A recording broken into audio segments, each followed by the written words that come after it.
ओम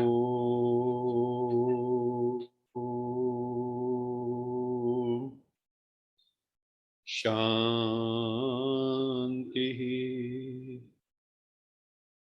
सत्यम शिवम सुंदरम सच्चित आनंद स्वरूप सत श्री अकाल मूरत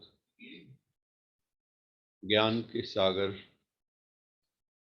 प्रेम के सागर, सुख के सागर, सर्वशक्तिवान, कृपा निधान, करुणा के सागर, परम पिता परमात्मा की परम प्रिय संतान, प्यारे भाइयों तथा बहनों,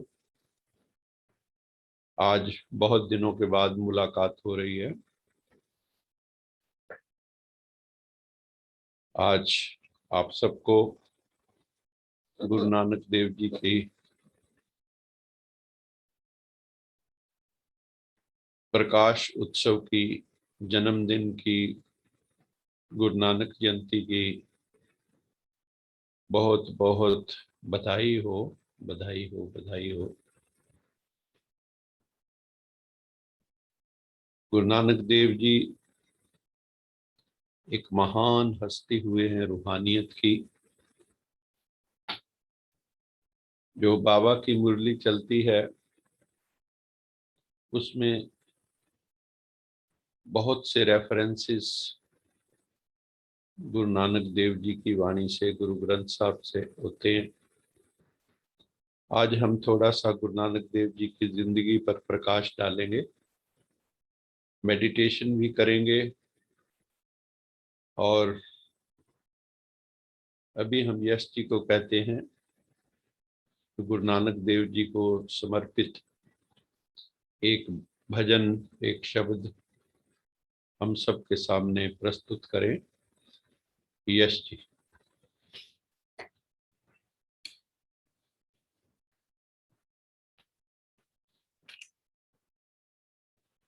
ओम शांति।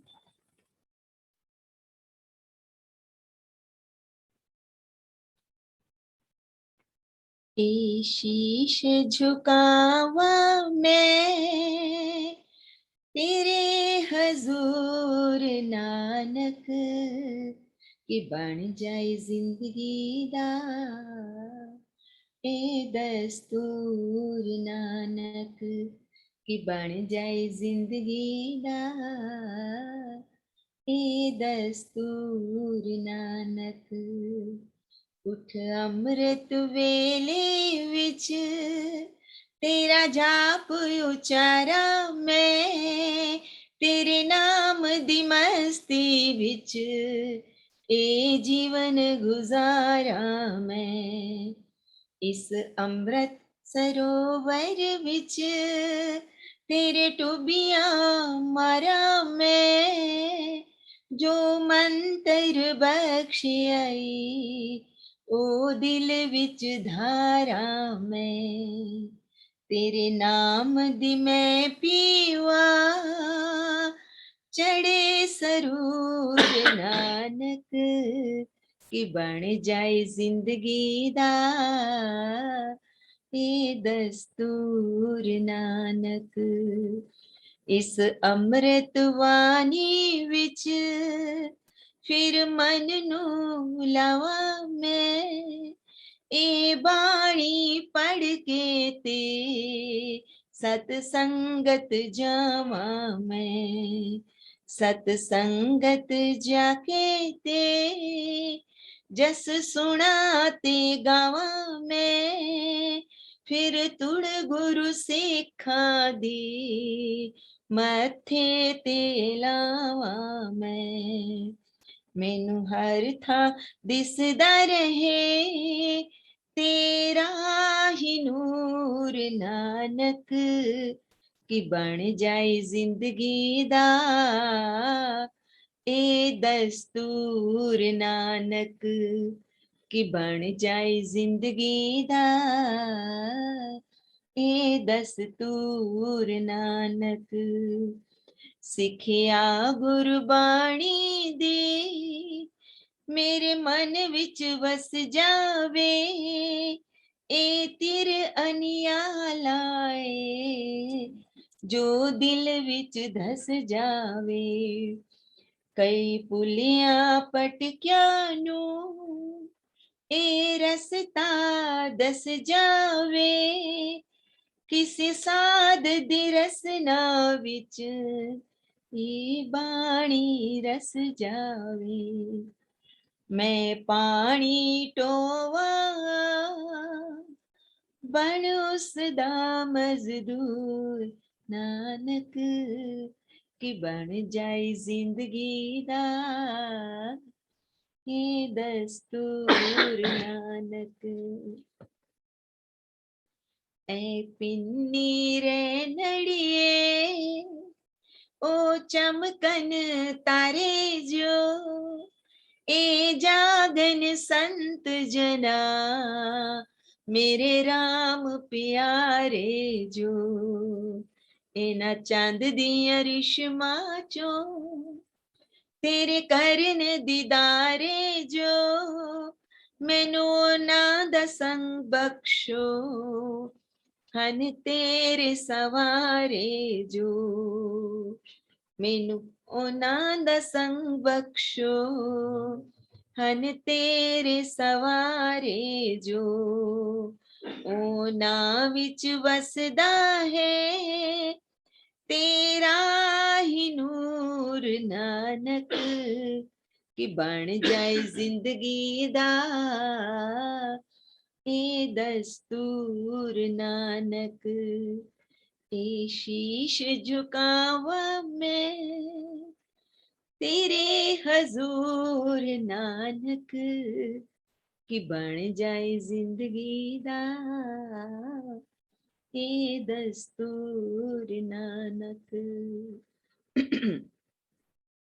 तेरे कोलों ले सिखिया ए जीवन बनावा मैं तस्वीर तेरी हरदम इस दिल च वसावा मैं तेरे गीत प्यारा दे हरदम ही गावा मैं टहके तेरे चरना ते फुल्ला बख्शावा मैं हाथ बन के अर्ज करा हाथ बन के अर्ज करा बख्शो कसूर नानक कि बन जाए जिंदगी दा ये दस्तूर नानक ए शीश झुकावा मैं तेरे हजूर नानक कि बन जाए जिंदगी दा ए दस्तूर नानक कि बन जाए जिंदगी दा ए दस्तूर नानक। क्योंकि गुरु नानक देव जी के जितने भी शिष्य हैं तो सिख का अर्थ ही होता है जो शिष्य हैं, आजीवन जो शिक्षा को ग्रहण करता है। जैसे हम पढ़ाई पढ़ते हैं, अमृत वेले उठना है, कैसे पहले मेडिटेशन में बैठना है, उसके पश्चात क्लास करने जाना है, फिर उस वाणी को सुनने के पश्चात उस मुरली को जीवन में धारण करना है और हर क्षण वो जो ज्ञान के बाण है जो परम पिता परमात्मा के द्वारा उच्चारे वो अपने हृदय को लग जावे, अपने हृदय में समा जावे।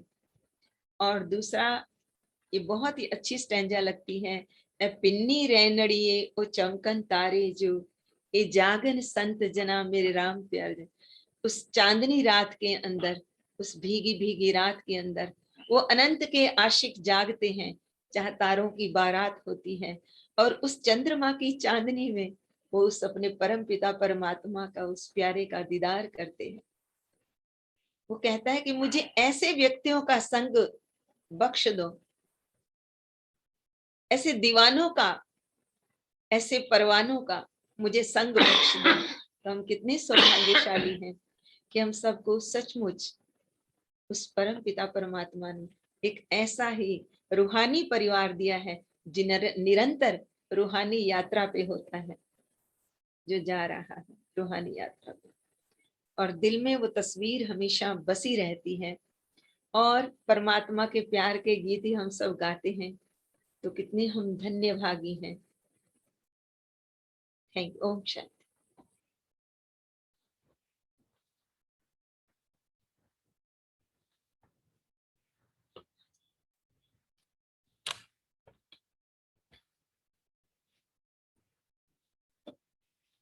बहुत ही सुंदर शब्द हम सब ने सुना गुरु नानक देव जी पर, कि अपना जीवन हमें कैसे बनाना है, उस परम पिता परमात्मा से हमेशा जुड़े हुए रहना है, परम पिता परमात्मा से बुद्धि योग लगा रहे निरंतर, ये हमारी जिंदगी का दस्तूर बन जाए और हमारा जीवन बहुत खूबसूरत बन जाए। इसी भाव के साथ ये बहुत ही सुंदर जो है गीत हम सब ने सुना। अब जो हम मेडिटेशन में जाएंगे, फिर उसके पश्चात हम गुरु नानक देव जी की कुछ शिक्षाओं को सुनेंगे और उसको अपने जीवन में धारण करेंगे। ये शिक्षाएं जो है कोई अलग नहीं है, ये हम ज्ञान जो सुनते हैं उससे मैच करती हैं बिल्कुल। तो अभी सभी अपनी मनोवृत्ति को एकाग्र करके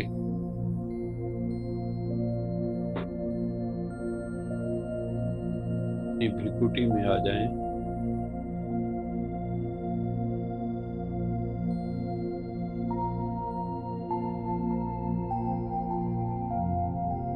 भ्रिकुटी में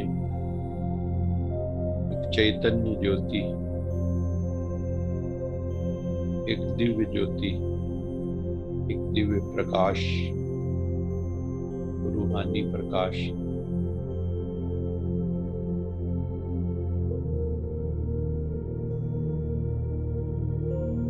आत्मा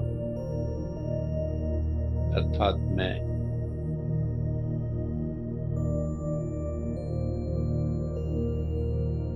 भ्रिकुटी में उपस्थित हूँ।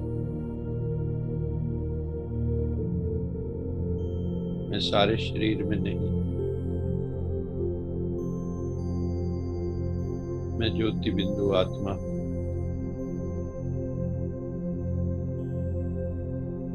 भ्रिकुटी में उपस्थित हूँ।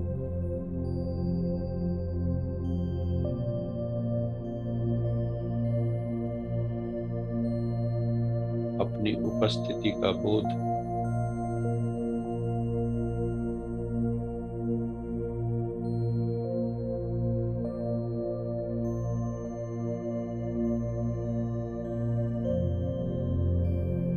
अपनी उपस्थिति दर्ज करवाइए, अपनी हाजिरी दें भ्रिकुटी में। ये शरीर मैं नहीं हूँ, मैं भ्रिकुटी भी नहीं हूँ, ये तो कुटिया है मेरी। मैंने ऐसी कितनी कुटिया बदली हैं।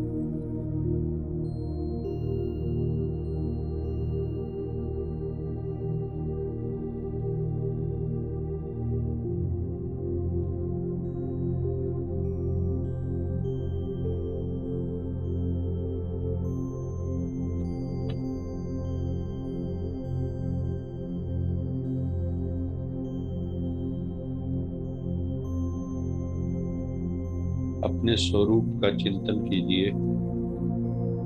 मैं देह नहीं, मैं देही हूँ। मैं शरीर नहीं, मैं अशरीरी आत्मा हूँ।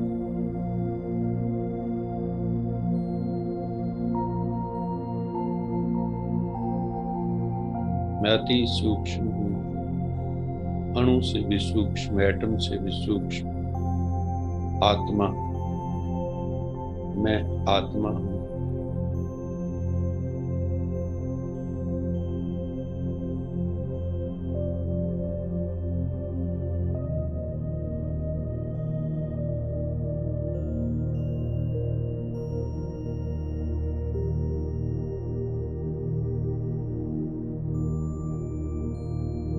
मन का मौन,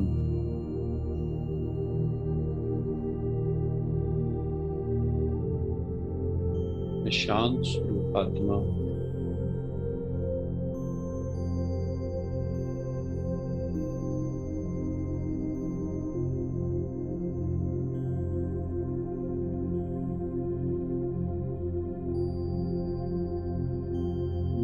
जो संकल्प मैं दे रहा हूं उसी में स्थित हो जाइए। अपने को रिलैक्स करें।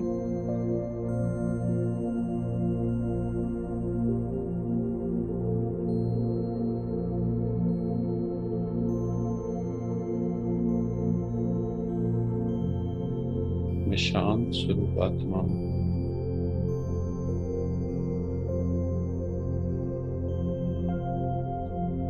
मेरा स्वधर्म शांति है। No tension, no worry. मुझे कोई चिंता नहीं, कोई फिक्र नहीं, कोई गम नहीं।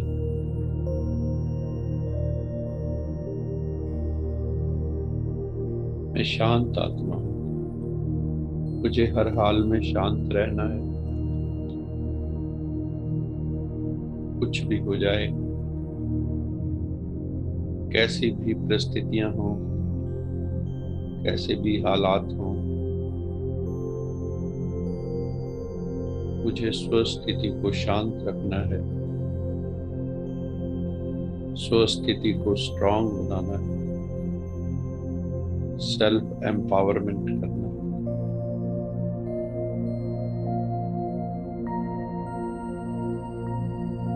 मैं शांत स्वरूप आत्मा हूं।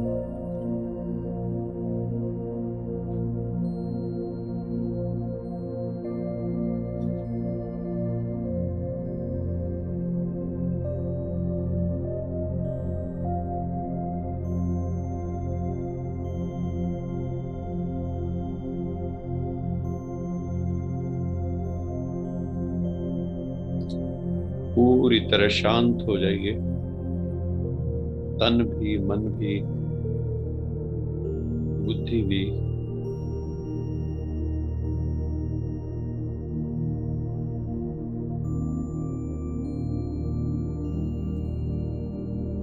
मैं शांत स्वरूप आत्मा हूं। इस भाव में स्थित हो जाइए। भ्रिकुटी में स्थित हो जाइए। मैं आत्मा भ्रिकुटी से भी अलग हूँ, मस्तिष्क से भी अलग हूँ, लेकिन मस्तिष्क द्वारा सारे शरीर को कंट्रोल करती हूँ।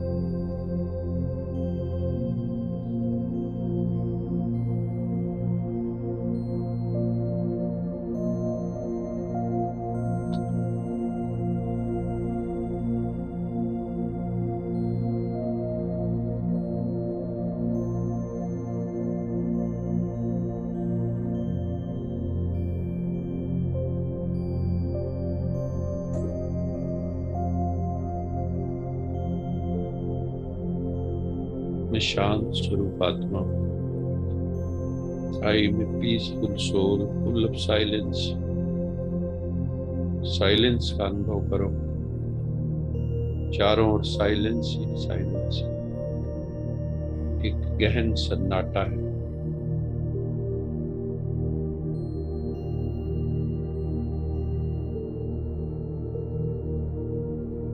श्वासों को सम कर दो। जितना श्वास आए उतना भीतर जाए। श्वास प्रश्वास को सम कर दो।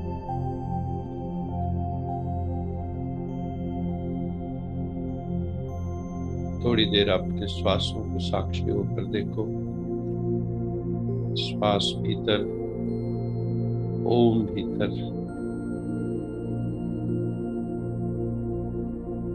श्वास बाहर। मन में शांति का भाव हो। ओम शांति चले।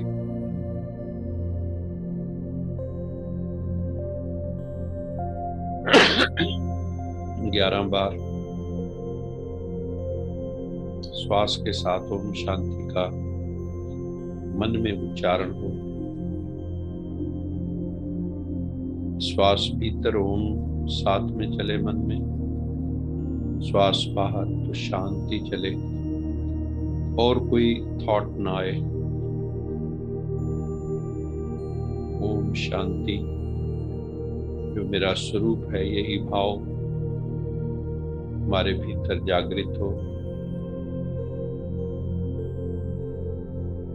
मैं शांत स्वरूप आत्मा हूँ, मैं शांत स्वरूप आत्मा हूँ, मैं शांत स्वरूप आत्मा हूँ। ओम शांति। ओम शांति।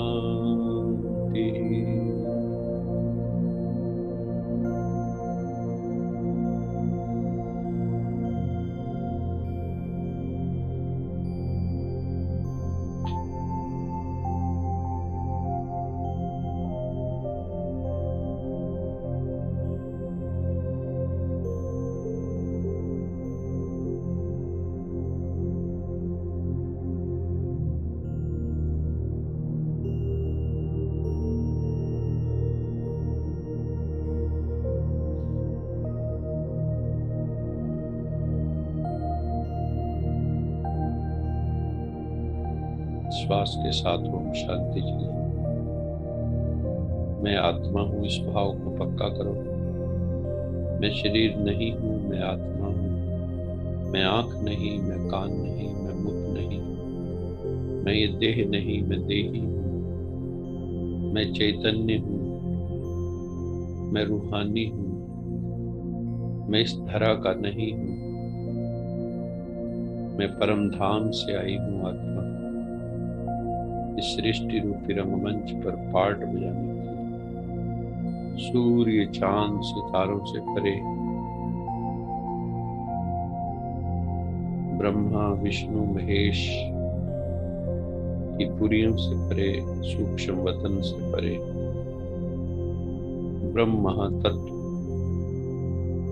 जो छठा तत्व है,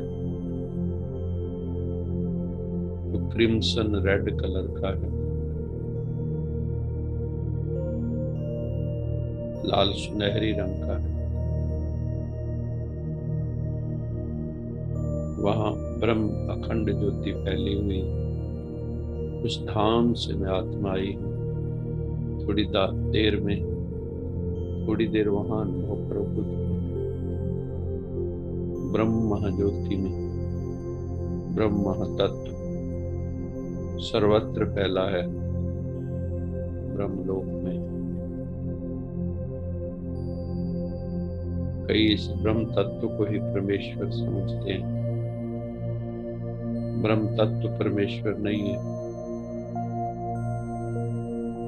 परमेश्वर पर ब्रह्म है, ब्रह्म से भी परे है, चैतन्य है।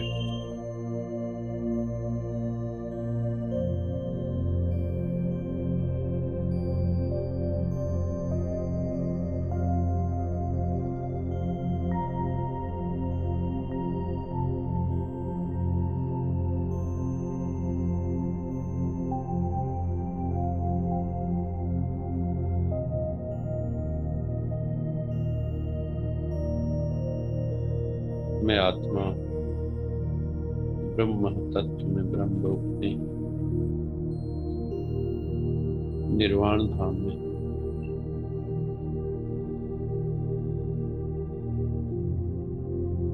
परम पिता परमात्मा सत्यम शिवम सुंदरम सच्चिदानंद स्वरूप के पास ब्रह्मा विष्णु महेश की सोल्स के पास जाकर बैठ जाओ। बिंदु रूप में, बीज रूप में, निर्विकल्प, निराकारी,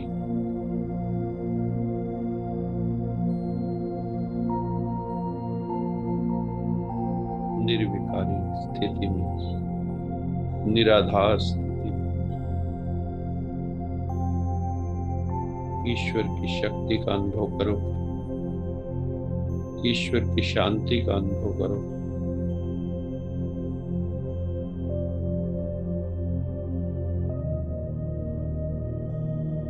परम धाम में आत्मा चार्ज हो जाती है, बैटरी चार्ज हो जाती है। मुझ आत्मा की बैटरी चार्ज हो गई है, चार्ज हो रही है।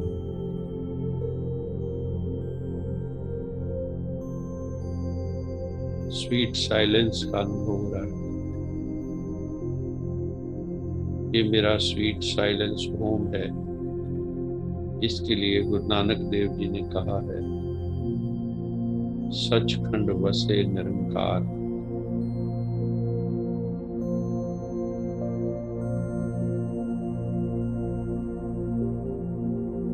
सचखंड में निराकार आत्मा परमात्मा रहते हैं। परमात्मा भी सचखंड में रहता है। ये भी कहा है, तिथे लोए लोए आकार। वहां लो जैसा आकार है, दीपक की लौ, थोड़ा सा ओल शेप, बीच में बिंदु, चारों तरफ लौ।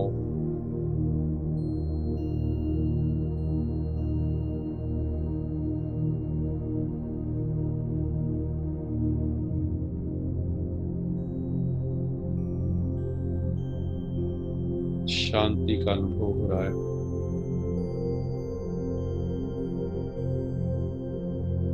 मैं आत्मा स्वयं को सशक्त अनुभव कर रही हूँ,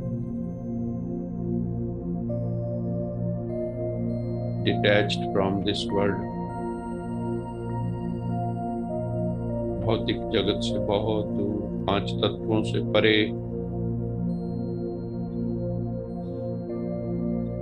मैं आत्मा पांच तत्वों से परे चली गई।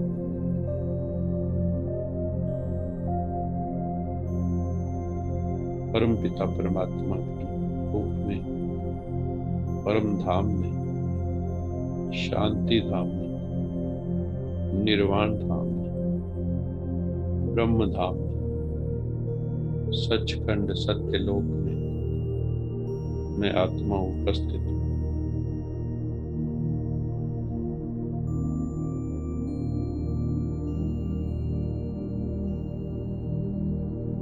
बहुत आनंद की अनुभूति हो रही है।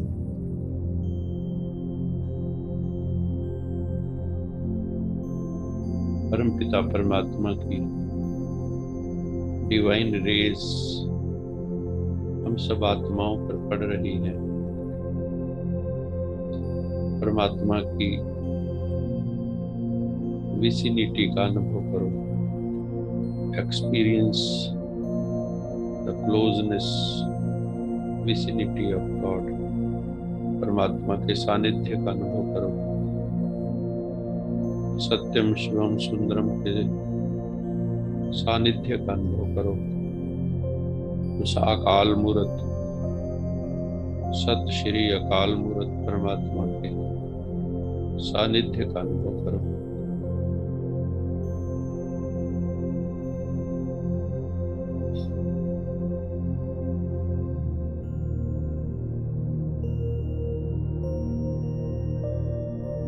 एक मिनट इसी स्थिति में रहो, बस आनंद में डूबे हुए। बस आनंद ही आनंद है, शांति ही शांति है। शक्तिशाली स्थिति है, मौज मौज। देहातीत,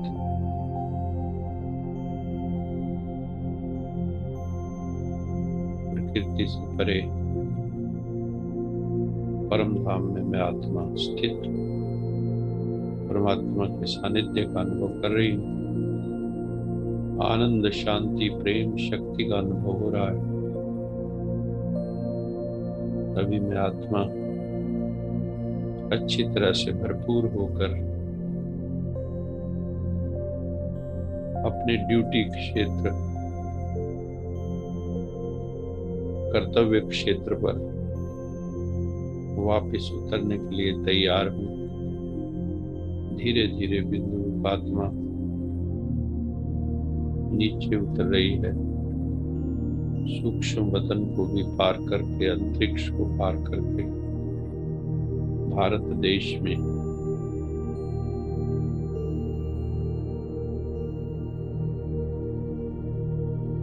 हमारे शहर में, हमारे घर में, हमारी देह में उपस्थित हो गई। मुझे देह से परे का भान हो रहा है, मैं देह नहीं हूँ। अनुभव करो स्थिति को। सोल अलग दिखाई दे रही है, बॉडी अलग दिखाई दे रही है।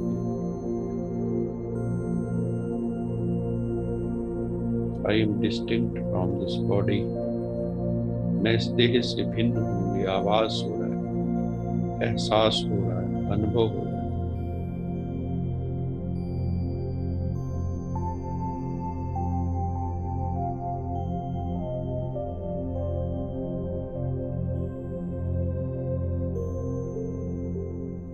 तीन बार ओम का अभ्यास करेंगे।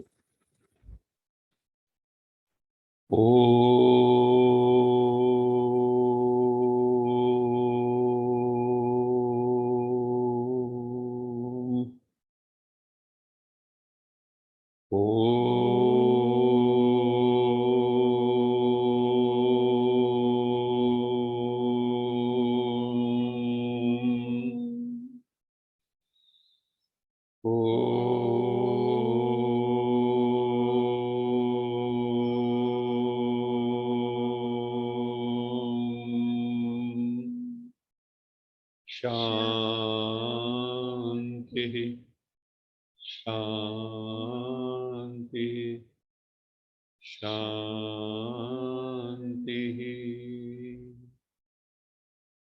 अपने दोनों हाथों को आपस में रगड़कर अपने चेहरे पर, आंखों पर लगाएं। आपके हाथों में हीलिंग वाइब्रेशंस आ चुकी हैं। शरीर में कहीं भी कोई प्रॉब्लम हो, दर्द हो, वहां पे उसे छू सकते हैं। हीलिंग टच का अनुभव कर सकते हैं। अभी हम गुरु नानक देव जी की शिक्षाओं पर बात करेंगे। गुरु नानक देव जी एक बहुत बड़े समाज सुधारक भी हैं, सिख धर्म के संस्थापक भी हैं। उन्होंने समाज से बहुत कुरीतियों को भी दूर किया। उनको लोग बाबा नानक भी कह देते हैं। तो जो सिखों के 10 गुरु हैं, उनमें सबसे पहले गुरु हैं। इनका जन्म जो है कार्तिक की पूर्णिमा को मनाते हैं हर वर्ष। वो एक फिलॉसफर थे, दार्शनिक थे। उनको योगी भी कह सकते हैं, क्योंकि उनका बहुत सा जीवन का काल अपने घर से दूर 4 उदासियों में बीता। और हर वक्त उनका यही था कि योग युक्त होके रहो, परमात्मा को याद करो, उसका सिमरन करो।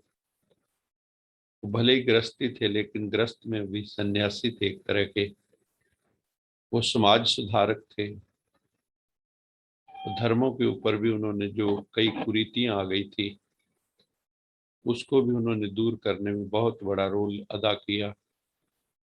वो कवि थे, देशभक्त थे। सारे विश्व के प्रति उनकी शुभ भावना थी और अनेकानेक उनमें डिवाइन वर्चुस थे। उनका जन्म जो है 15 अप्रैल 1469 को हुआ था, जो पाकिस्तान में आज ननकाना साहब है, वहाँ पे उनका गुरुद्वारा है आजकल। और ऐसा कहते हैं कि 22 सितंबर 1539 को 70 साल की एज में करतारपुर, पाकिस्तान में जो आजकल करतारपुर कॉरिडोर खोला है, यहाँ पर ही उनका देहावसान हुआ था। और कहते हैं जब उन्होंने देह छोड़ी थी तो कुछ फूल ही मिले थे, जो हिंदुओं मुसलमानों ने आपस में बांट लिए, क्योंकि कई लोग कहते थे कि ये हमारे गुरु हैं हिंदू लोग, मुस्लिम कहते थे नहीं ये नानक शाह फकीर हैं। उनकी जो पत्नी थी, उनका जो नाम था, जो स्पाउस थी, माता सुलखनी था। जो उनके पेरेंट्स थे, कल्याण चंद था, लेकिन उनको लोग मेहता कालू भी कहते थे। और माता का नाम उनकी तृप्ता था। तो उनके दो पुत्र हुए, श्री चंद और लक्ष्मी चंद। उन्होंने भी अपना अपना लक्ष्मीदास, उन्होंने भी अपना जो है, श्री चंद की भी एक परंपरा है, उदासी परंपरा, वो भी काफी दुनिया उनको मानती है। और इनकी जो बड़ी बहन थी, वो उसको बेबे नानकी कहते थे। और नानकी जी के लिए प्रसिद्ध है कि वो जब खाना बनाती थी और रोटी फूलती थी तो उनको लगता था, भाई को याद करती थी, काश मेरा भाई होता। तो उसी समय गुरु नानक देव जी पहुंच जाया करते थे, ऐसा वर्णन मिलता है। मतलब बहन भाई का बहुत ही प्यार था। और बेबे नानकी ये जान चुकी थी कि ये कोई साधारण व्यक्तित्व नहीं है जो गुरु नानक देव जी हैं। क्योंकि जब उनको स्कूल में भी डाला था तो कहते हैं उन्होंने, जो पढ़ाने वाला था उसको तख्ती के ऊपर एक ओंकार लिख के दिखाया। तो वो बड़ा हैरान हुआ कि इस छोटा सा बच्चा और इतनी इतनी बड़ी बात, तो इतने प्रश्न पूछता था। उसके फादर को भी उन्होंने कहा, वो नानक क्योंकि नानके में पैदा हुआ तो गुरु नानक कहते हैं। तो वो ऐसे ऐसे प्रश्न पूछता था। तो एक दिन उसके फादर, गुरु नानक देव जी के फादर को उसने कहा, टीचर जो थे, पांदा बोलते हैं, कि आपके बेटा इतने ऐसे प्रश्न पूछता है जिसका मेरे पास भी समाधान नहीं है। ये कोई अजीब ही हस्ती है, ये कोई रूहानी हस्ती है। तो उनका बचपन भी इस तरह से बड़ा चमत्कारों से भरा हुआ था। और गुरु नानक देव जी का जीवन में चमत्कारों आपने बहुत सुना होगा। तो पंजा साहब में एक पत्थर आज भी मौजूद है, जिसमें जितना भी उसको काटते अंदर पंजा लगा दिखाई देते। जो वली कंधारी ने उनके ऊपर पत्थर फेंका था और उन्होंने हाथ से ही रोक दिया था। तो इस तरह से बहुत ही चमत्कारी उनका अस्तित्व था, व्यक्तित्व था। और समाज के अंदर जो व्याप्त उस वक्त कुप्रथाएं थी, अंधविश्वास थे, या रूढ़िवादिता थी, ऑर्थोडॉक्स लोग थे, और कई प्रकार के जो पाखंड थे उनके ऊपर उन्होंने कुठाराघात किया था। उन्होंने बहुत चोट की थी, जैसे कबीर साहब ने चोट की। ऐसे बताते हैं ना, कोई सूर्य को जल दे रहा था तो गुरु नानक देव जी ने पीछे की तरफ मुंह करके पानी देना शुरू कर दिया। तो उन्होंने कहा कि ये क्या कर रहे हो? उन्होंने कहा अपने खेतों को पानी दे रहा हूँ। उन्होंने कहा खेतों को पानी? ये क्या यहाँ से डालने से आपके खेतों में पहुंच जाएगा? तो उन्होंने कहा अगर आपका पानी सूर्य के पास पहुंच जाएगा, मेरे तो खेत नजदीक ही हैं, वहां भी पहुंच जाएगा। इस तरह से वो हर एक को समझाते थे। और उन्होंने मेनली प्रेम के ऊपर जोर दिया, सेवा पे बहुत अधिक जोर था। और उन्होंने परिश्रम के ऊपर भी बहुत जोर दिया कि जो है हक की कमाई करनी है। परोपकारी थे वो, भाईचारे की नींव रखी उन्होंने। तो बहुत ही एक रूहानी शख्सियत थे गुरु नानक देव जी। उनकी जन्म साखियां तो बहुत हैं, हम बचपन में सुना करते थे। सर्दियों के दिनों में ही हम लोग शाम को जब सोते थे तो हमारी माता जी हमें जन्म साखी, पाई बाले वाली, वो सुनाया करती थी। तो हम लोगों ने बहुत साखियां सुनी हैं, मैं उनकी डिटेल में तो नहीं जाऊंगा, लेकिन सिर्फ यही कहना चाहूंगा कि उन्होंने जो डिवाइन वैल्यूज हैं, जो इक्वालिटी है समाज के अंदर, गुडनेस है, अच्छाई है, और जो लव है, उसके ऊपर बहुत जोर दिया। और अपने समय के बहुत बड़े प्रीचर रहे वो। इसलिए उन्होंने इतनी यात्राएं की कि मक्का मदीना तक भी पहुंच गए। वहां पर भी आज भी लिखा हुआ है नानक शाह फकीर के बारे में कि यहाँ वो आए थे। तो आप उनकी यात्राओं देखो तो बहुत ही लंबी यात्राएं की, और उन्होंने हर एक जगह जाके एक तरह से लोगों को समझाने की कोशिश की, परमात्मा से जोड़ने की कोशिश की। उनकी जो थॉट्स हैं, जो मतलब उनके विचार थे, या उनकी जो वाणी थी, वो गुरु ग्रंथ साहब के अंदर 974 जो है समझो श्लोक कह लो, उसके रूप में दर्ज है। जपजी साहब उन्हीं का रचना है, और भी इस तरह उनकी कई रचनाएं हैं। तो 974 टोटल उनके वो हैं श्लोक। और उनका जो सबसे बड़ा था वो था ईश्वर एक है।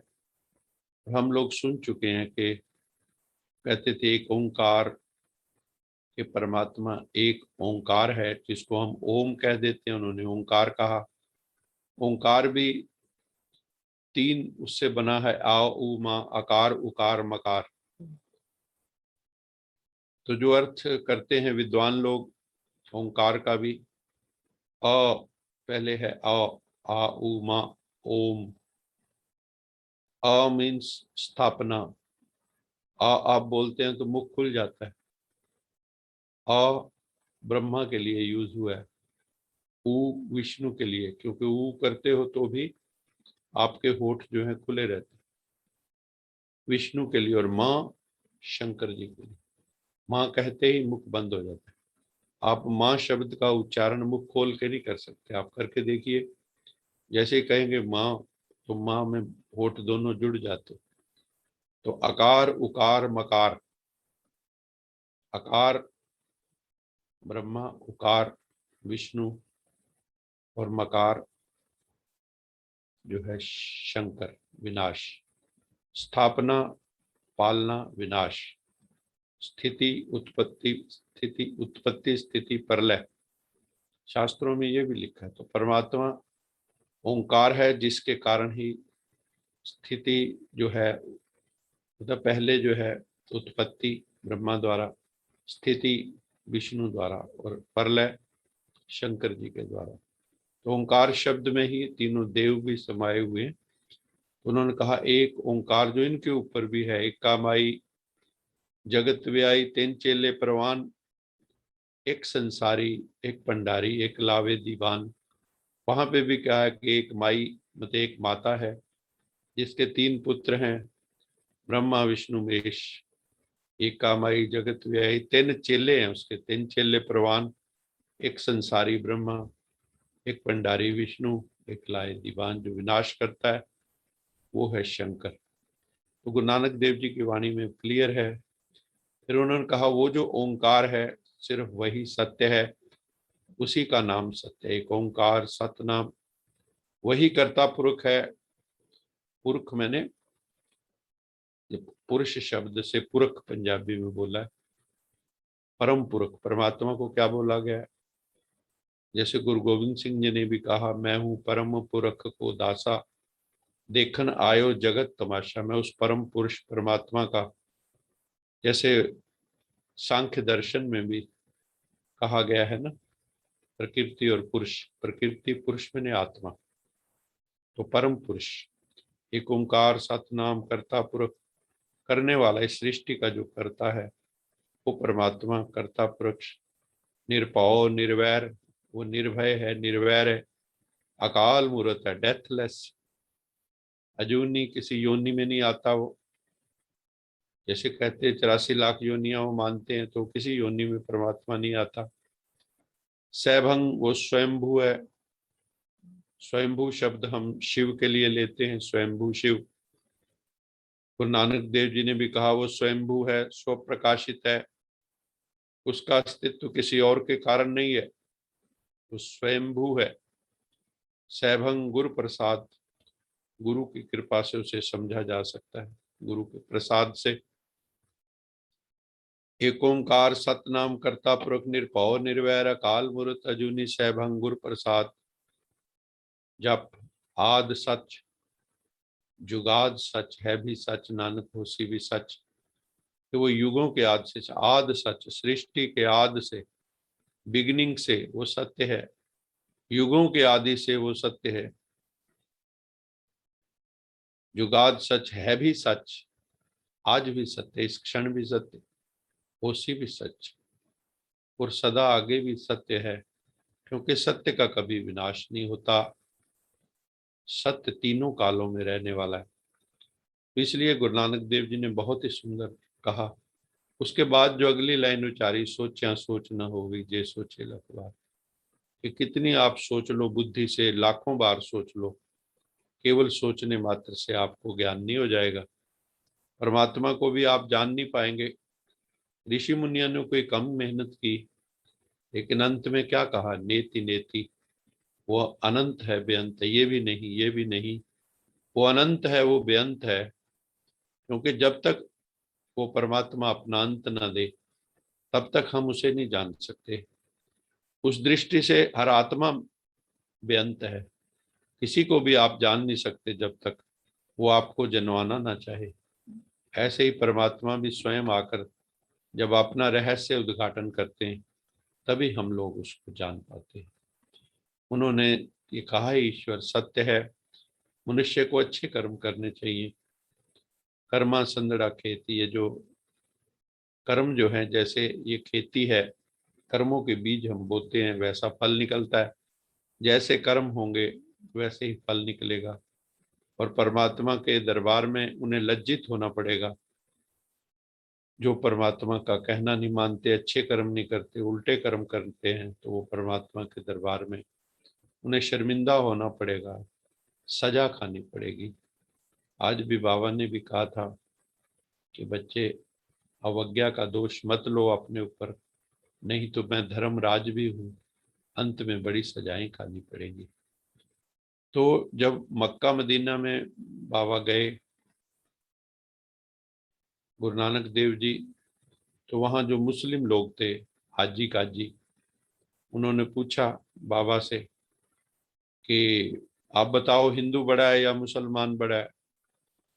तो बाबा ने कहा, बाबा के हाजियां, बाबा के हाजियां। हाजियों को बाबा ने क्या कहा, शुभ अमला बाजों दोनों रोई, बाबा के हाजियां। गुरु नानक देव जी ने क्या कहा कि ना हिंदू बड़ा है, ना मुस्लिम बड़ा है। कौन बड़ा है? शुभ अमला बाजू दोनों रहे।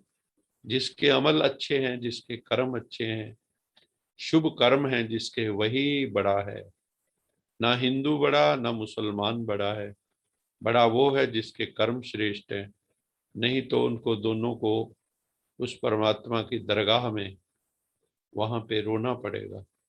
शुभ अमला बाजू दोनों रोई, दोनों को ही रोना पड़ेगा। तो कर्म प्रधान है ये जो धर्म है।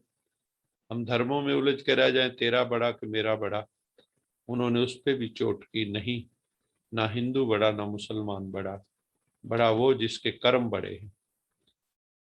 गुरु नानक देव जी ने 24 साल में 60 प्रमुख शहरों की यात्रा की थी, ये जो बहुत बड़ी बात है।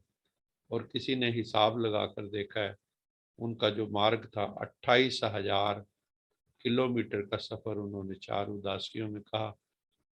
और उनका मकसद जो है, समाज में ऊंच नीच जात पात का पूरा खंडन किया, नारी को उसकी प्रतिष्ठा दिलवाई।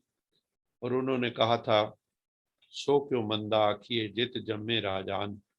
उस नारी को आप मंदा कैसे कह सकते हैं, बुरा कैसे कह सकते हैं, उसकी निंदा कैसे कर सकते हैं, उसकी आलोचना कैसे कर सकते हैं, जिसने राजाओं महाराजाओं पीर पैगंबरों को जन्म दिया। कहाँ से आए हो सब? पीर पैगंबर औलिया कहाँ से आए? राजा महाराजा कहाँ से आए? उसको मंदा कैसे कह सकते हो? अपनी माँ को मंदा कहते हो? उन्होंने कहा था ये, सो क्यों मंदा आखिए जित जम्मे राजान, जिसने राजाओं को जन्म दिया। उसको मंदा नहीं कह सकते। तो उन्होंने ऊंच नीच का भेदभाव, आप देखो सिख धर्म में लंगर में जो लोग कैसे सारे बैठे होते हैं, कौन किस जात का है, कोई पूछता है क्या वहां पे। और कई जो समाज में अंधविश्वास थे उनको भी उन्होंने खत्म करने की कोशिश की, आपसी सद्भाव का जन्म दिया। और वो इक्वालिटी मानते थे कि सब इक्वल है, एक पिता एक कस के हम बारक, हम सब एक पिता के बालक हैं। तो मात पिता हम बारक तेरे, तुमरी कृपा में सूख गनेरे, कोई ना जाने तुमरा अंत ऊंचे ते ऊंचा भगवंत। तो इस चीज पे जोर दिया। हम लोग भी अब उस सत्य को जानते हैं कि वो परमात्मा एक है, वहां नीच ऊंच नीच कुछ नहीं है। वो जहां भी गए एक परमात्मा की ही बात की। उन्होंने भी कोई मूर्ति पूजा का समर्थन नहीं किया है, और कहा कि उस निराकार परमपिता परमात्मा जो रूहानी ज्योत है उसको ही याद करना है। और उनके द्वारा जो आरती लिखी गई थी वो दुनिया में सबसे श्रेष्ठ आरती भगवान की मानी जाती है। किसी ने रविंद्रनाथ ठाकुर को किसी वक्त कहा कि आप जो है ना परमात्मा के लिए एक आरती लिखो बढ़िया सी। तो उन्होंने कहा नहीं, गुरु नानक देव जी जो लिख गए उसके सामने मेरी इतनी हिम्मत नहीं कि मैं कुछ लिख सकूं। तो उन्होंने क्या लिखा था, गगन में थाल रव चंद दीपक, बने तारिका मंडल जनक मोती, धूप मलयान लो पवन चवरो करे, सगल बन राय फुलंत ज्योति। गगन में थाल रव चंद दीपक, बने तारिका मंडल जनक मोती, धूप मलयान लो पवन चवरो करे, सगल बन राय फुलंत ज्योति। कि सारा संसार जैसे कि एक थाल है, सूरज और चांद उस थाल में दिए बने हुए हैं, दीपक की तरह है। तारों के समूह जैसे थाल में मोती रखे हुए हैं। मलय पर्वत से आने वाली हवा जैसे धूप का काम कर रही है। हवा जो है चवर चला रही है। सारी वनस्पति ज्योति रूप परमात्मा की आरती कर रही है, उनको फूल दे रही है। कैसी आरती होए भव खंडना तेरी आरती, अनहता शब्द विजंत पे। कैसी आरती होए, आरती होए भव खंडना तेरी आरती, अनहत शब्द वजंत पेरी, अनहत शब्द वजंत पेरी। कैसी आरती होए भव खंडन तेरी भव खंडन का क्या मतलब है कि जो हमें जो दुख है, जन्म मरण की पीड़ा है, उससे मुक्त कर देता है। जो अनहत है, जो बिना बजाए जो है राग निरंतर यहाँ चल रहा है, अनहद नाद शब्द बज रहा है, आवाज हो रही, जीवन लहर उठ रही और नगाड़े बज रहे हैं। तो ऐसी सुंदर आरती उन्होंने की, बहुत लंबी है, थोड़ा सा मैंने वानगी आपको दिखाई है उसकी। तो गुरु नानक देव जी जो है इन्होंने वाहेगुरु शब्द का बहुत प्रयोग किया। आजकल हम जानते हैं परमपिता परमात्मा भी बच्चों को एक ही बात सिखा रहे हैं कि बच्चे हाय हाय करना बंद करो, वाह वाह करना सीखो। कैसी भी परिस्थिति हो रोना नहीं है, स्ट्रांग बनो। बहुत पीड़ा आएगी आगे चल के, और भी हालात आएंगे, हर सीन को देख के वाह निकले, वाह गुरु। वो परमात्मा हम सब का सतगुरु है, उसके लिए वाह वाह निकले। उसने हमें सिखाया कि जो भी सीन है ड्रामा का कल्प कल्प रिपीट हो रहा है, वो वंडरस वाहे गुरु का मतलब क्या होता है, जो हमें एनलाइटनमेंट दे देता है। वंडरस एनलाइटनमेंट ही कहते हैं उसको। और जो सिख रिलीजन है ये जीवन का एक तरीका सिखाता है। आप लोग देखते ही हैं कि कोरोना काल में सिख धर्म ने कितना बड़ा रोल अदा किया, और भी कई संस्थाओं ने जी जान से किया। कई एनजीओस, कई और व्यक्तिगत रूप में भी जिनके पास धन था, उन्होंने भी अपना बड़ा योगदान दिया। कि सिख धर्म वालों ने कितना जो है दवाइयाँ कितनों के पास पहुंचाई, बहुत ही बड़ा योगदान, घरों में खाना पहुंचाया उस काल में जब कोई बाहर भी नहीं निकलना चाहता था। तो ये सारा गुरु नानक देव जी की टीचिंग्स का ही फल है। हम गुरुद्वारों में भी देखते हैं कि जाके कहीं रहना होता है, कोई जगह ना मिले इधर उधर, तो गुरुद्वारे चले जाइए, आपको खाने को लंगर भी मिल जाता है और सोने की व्यवस्था भी हो जाती है।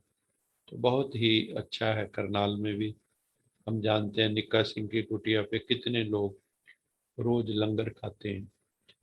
तो उन्होंने यही कहा कि आपको हार्ड वर्किंग बनना चाहिए, ईमानदार बनना चाहिए, सबके साथ समान व्यवहार करो, अपने दिल दिमाग में परमेश्वर रहे और उसको ध्यान करके ही कर्म करना है। और उन्होंने ये कहा कि इस माया से मुक्ति जो है युक्ति से मिलेगी, जोर ना जुगत छूटे संसार। ये संसार जोर से नहीं छूटेगा कि आप जोर मार लो और सोचे संसार छूट जाएगा। नो, संसार छूटने के लिए जैसे बाबा कहते हैं ना, युक्ति से मुक्ति मिलती है। तो गुरु ग्रंथ साहब में भी लिखा हुआ है, जोर न जुगत छूटे संसार। जोर से नहीं, युक्ति से ये संसार छूटता है, ये माया छूटती है। तो उन्होंने ये भी कहा कि सबकी सेवा करो, सबके लिए काइंड बनो, जेनरस बनो, अपना दिल बड़ा रखो। और जो सिख धर्म के जो 3 मुख्य पिलर्स कह लो, या गुरु नानक देव जी के जो सारी जगह सिद्धांत बोले जाते हैं, वो है, पहला है धर्म धर्म दी किरत करो, नाम जपो ते वंड के छको। धर्म दी किरत करो, नाम जपो, वंड के छको। तो धर्म दी किरत करो मतलब जो आपकी लाइवलीहुड है उसको भी धर्म से कमाओ। आप रिश्वत लेके अपनी अर्निंग ना करो, शुभ कर्म करते रहो, जो भी कर्म है अंत में परमात्मा को समर्पित कर दो।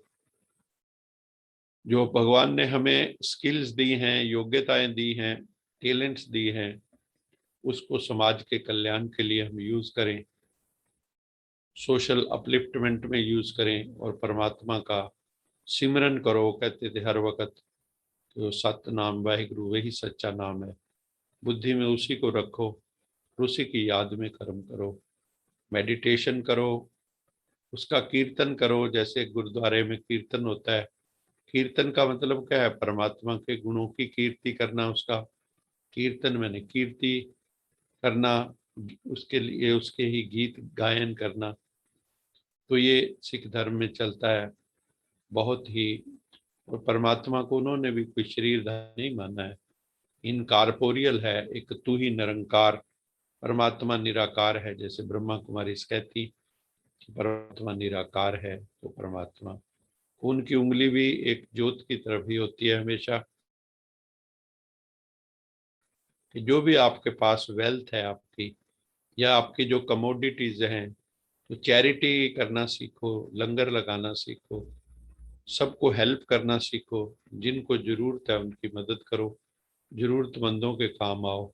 और उसके लिए जो सबसे बड़ा सिद्धांत है सिख धर्म में, जो पक्के सिख होते हैं वो दसवंध जरूर निकालते हैं अपनी इनकम का, अपने वेल्थ का, ताकि समाज के अंदर एक अच्छे समाज की स्थापना हो सके। उसका मुख्य कारण क्या है कि आज अगर हर इंसान अपनी इनकम का 1/10 निकालना शुरू कर दे तो इस संसार में बहुत ही सुंदर जो है समाज बन सकता है। इन्हीं शब्दों के साथ आप सबका मैं बहुत बहुत शुक्राना अदा करना चाहता हूँ। आज कम ही आत्माएं जुड़ी हैं क्योंकि गैप बहुत बड़ा था, तो फिर भी जो